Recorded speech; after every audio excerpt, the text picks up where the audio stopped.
Hello friends, welcome to कोडबेद।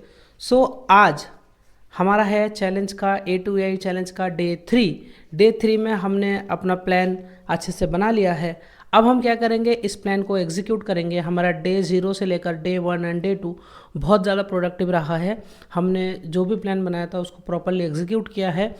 लेकिन आज से हमें एक नई चीज़ ऐड करनी है, जो है कि ओल्ड डे का जो भी डे 1 का हमारा पढ़ा हुआ था उसको हम रिवाइज करेंगे और डे 3 का पढ़ेंगे।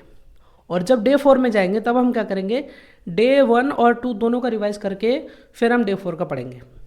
ठीक है, इस तरीके से हम रिवाइज भी करते जाएंगे और नया पढ़ते भी जाएंगे। ओके, और रिवाइज करने का एक प्रॉपर प्लान भी बाद में बनाऊंगा, वो भी आपके साथ शेयर करूंगा। फिलहाल मेरा रिवाइज का ये प्लान है कि आज मैं डे 1 का थोड़ा सा रिवाइज कर लूँ और आज का जो भी टास्क है वो कर लूँ। तो चलिए सीधा मिलते हैं अपना रिजल्ट के ऊपर, क्या क्या मैंने पढ़ा, कैसे पढ़ा, उसके ऊपर है बारी अब रिजल्ट की। रिजल्ट डे 3 का देखते देखते हमने 2 दिन पूरा कर लिया है और डे 3 का भी हमने पूरा कर लिया है। तो डे 3 में हमने सबसे पहला अपना जो एंगुलर का हमने पढ़ा, जहाँ पर हमने VS कोड को इंस्टॉल करना सीखा, जो कि हमने प्रो एकेडमी के वीडियो लेक्चर जो 3 था उसका इसका हमने इसको पढ़ा, जिसमें इन्होंने VS कोड इंस्टॉल करना और बेसिक कोड का जो स्ट्रक्चर था उसको समझाया, हमने उसको समझा आज। उसके बाद हमने .NET के 5 क्वेश्चन किए। 5 क्वेश्चंस की अगर हम बात करेंगे तो हमने पढ़ा कि फाइनलाइज एंड फाइनली में क्या डिफरेंस है ना। फाइनली एक ट्राई कैच ब्लॉक का होता है नॉर्मल, और फाइनलाइज जो है गार्बेज कलेक्टर का होता है। फिर नेक्स्ट हमने पढ़ा कि गार्बेज कलेक्टर को हम क्या ज़बरदस्ती चला सकते हैं, बिल्कुल चला सकते हैं GC डॉट कलेक्ट करके, बट नॉट रिकमेंडेड। इस तरीके से फिर हमने थ्रेडिंग के बारे में पढ़ा, जहाँ पर प्रोसेस और थ्रेड में क्या सिंपल डिफरेंस है वो पढ़ा। फिर मल्टी थ्रेडिंग हमने क्या होता है वो पढ़ा। और फिर लास्ट क्वेश्चन था हमारा कि डिफरेंस बताना था हमें सिंक्रोनस एंड एसिंक्रोनस प्रोग्रामिंग में, और हमें बताना था कि टास्क जो है ये होता क्या है।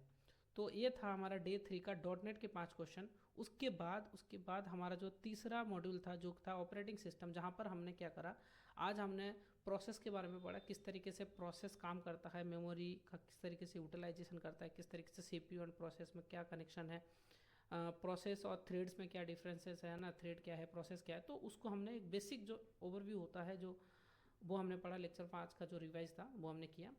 उसके बाद हमारे पास 3 DSA का क्वेश्चन था। 3 DSA का क्वेश्चन में पहला देख सकते हो, नॉन रिपीटिंग कैरेक्टर इंडेक्स। अगर मैं आपको सिंपल दिखा दूँ कि कौन सा क्वेश्चन है, तो क्वेश्चन सिंपल ये था कि जैसे मान लो कि एक कैरेक्टर वर्ड दिया हुआ है गूगल, तो इसमें नॉन रिपीटिंग कैरेक्टर पहला कौन सा है, वो है L। तो उसका इंडेक्स बताना था, जैसे कि 4। तो इसका कोड करना था, ये हमने कर लिया। उसके बाद एक और क्वेश्चन हमने किया, सफल द एरे। अच्छा, ये जो क्वेश्चंस कर रहा हूँ ये सबके सब हे कोच में जो मतलब कि सीक्वेंस दिया हुआ है, जिस तरीके से पढ़ना चाहिए मैं उसी को फॉलो कर रहा हूँ, ज़्यादा रिसोर्सेज को फॉलो नहीं कर रहा हूँ, सिर्फ उसको फॉलो कर रहा हूँ। वहाँ एक क्वेश्चन था कि सफल द एरे मतलब क्या था कि X1 से लेकर Xn, Y1 से लेकर Yn, एक ही एरे में सब दिया हुआ था। हमें सफल क्या करना था कि X1 के बाद Y1 आना चाहिए, फिर X2 के बाद Y2, इस तरीके से Xn के बाद Yn। ठीक है, इसको सफल करके मतलब इस एरे से ये वाला एरे बनाना था सफल करके। तो हमने वो किया। उसके बाद हमारे पास था kids with the greatest number of candies.